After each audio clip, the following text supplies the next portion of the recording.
말씀은 사도행전 7장 1절에서 53절까지 말씀인데요. 47절에서 53절까지만 읽도록 하겠습니다. 솔로몬이 그를 위하여 집을 지었느니라. 그러나 지극히 높으신 이는 손으로 지은 곳에 계시지 아니하시나니 선지자가 말한 바 주께서 이르시되 하늘은 나의 보좌요 땅은 나의 발등상이니 너희가 나를 위하여 무슨 집을 짓겠으며 나의 안식할 초소가 어디냐. 이 모든 것이 다 내 손으로 지은 것이 아니냐 함과 같으니라. 목이 곧고 마음과 귀에 할례를 받지 못한 사람들아, 너희도 너희 조상과 같이 항상 성령을 거스르는도다. 너희 조상들이 선지자들 중에 누구를 박해하지 아니하였느냐. 의인이 오시리라고 애고한 자들을 그들이 죽였고 이제 너희는 그 의인을 잡아 준 자요 살인한 자가 되나니 너희는 천사가 전한 율법을 받고도 지키지 아니하였도다 하니라. 아멘. 아침 묵상을 들으시는 모든 성도님들에게 하나님의 은혜가 있기를 간절히 소망합니다. 이스라엘 백성에게 성전은 하나님의 임재가 임하는 곳이었습니다. 틀린 말은 아니죠.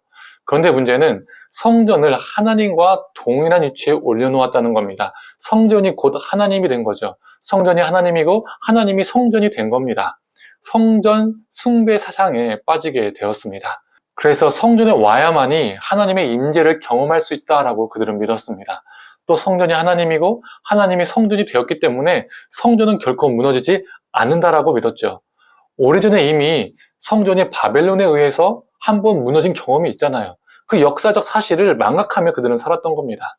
그런데 이 성전이 무너질 것이라고 누가 말했죠? 바로 우리 예수님이 말씀하셨습니다. 오늘 본문이 바로 이 예수님의 말씀하신 말을 배경으로 시작이 됩니다. 스데반이 성전이 무너질 것이라는 이 예수님을 전하고 다닌다고, 예수님의 그 가르침을 전하고 다닌다는 그 말 때문에 잡히게 되었습니다. 그래서 1절에 대제사장이 이것이 사실이냐라고 묻습니다. 그리고 2절에서 53절까지 스데반이 길게 대답을 합니다. 이것을 스데반의 반성전 설교라고 합니다. 이 긴 설교를 간단하게 요약해보고자 합니다. 가장 먼저 등장하는 인물은 아브라함이죠. 아브라함이 어디에서 하나님을 만났을까요? 성전에서 만났을까요? 아니면 성전이 있는 예루살렘? 아니면 예루살렘에 있는 이스라엘 가나안 땅? 아니죠. 그 어디서도 그가 처음 부르심을 받지 않았습니다.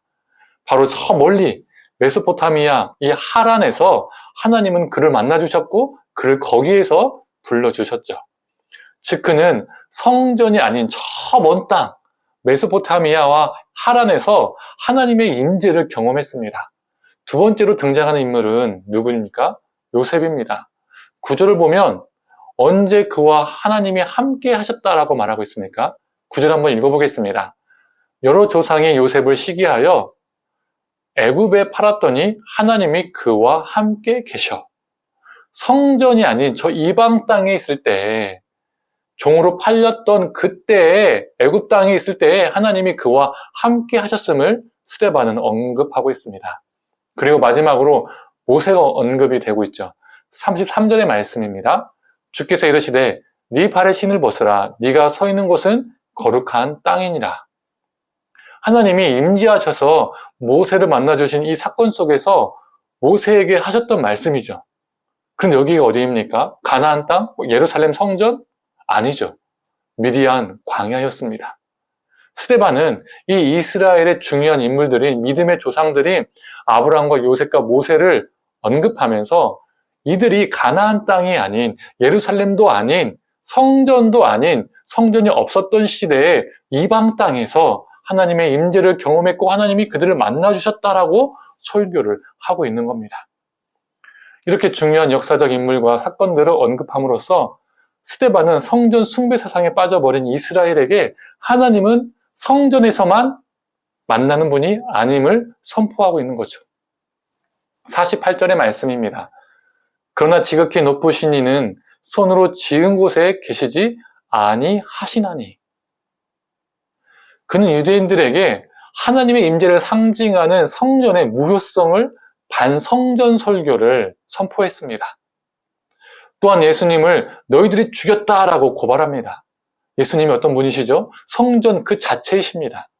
이 스데반의 반성전 설교가 우리에게 주는 교훈은 무엇일까요?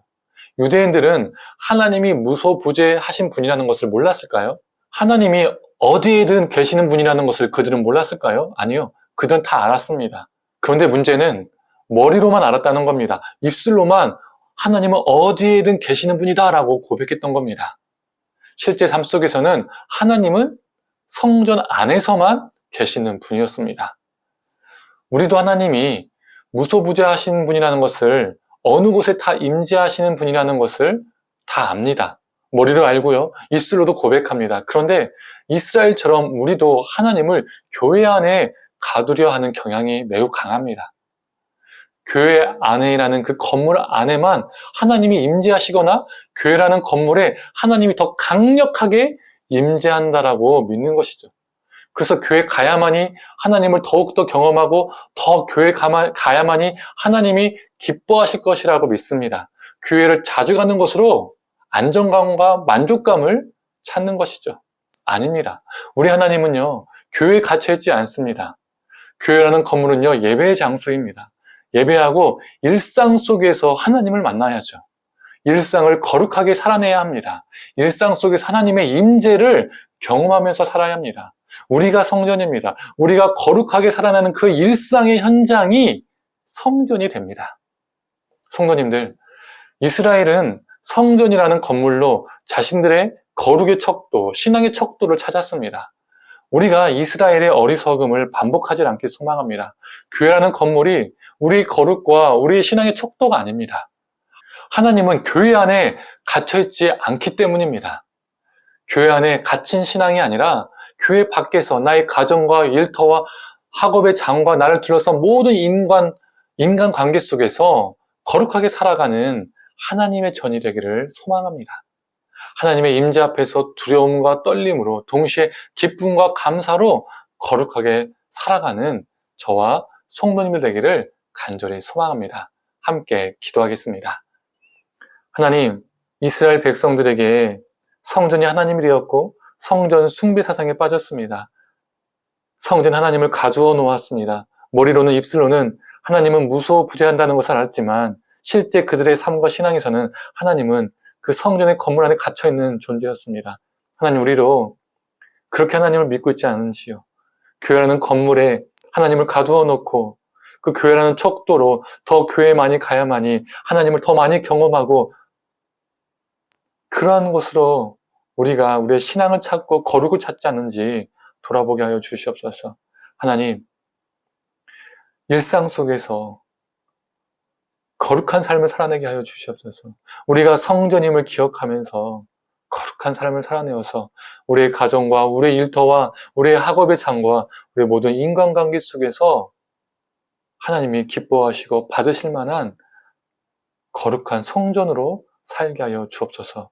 감사드리며 사랑에 많으신 예수님의 이름으로 기도드립니다. 아멘.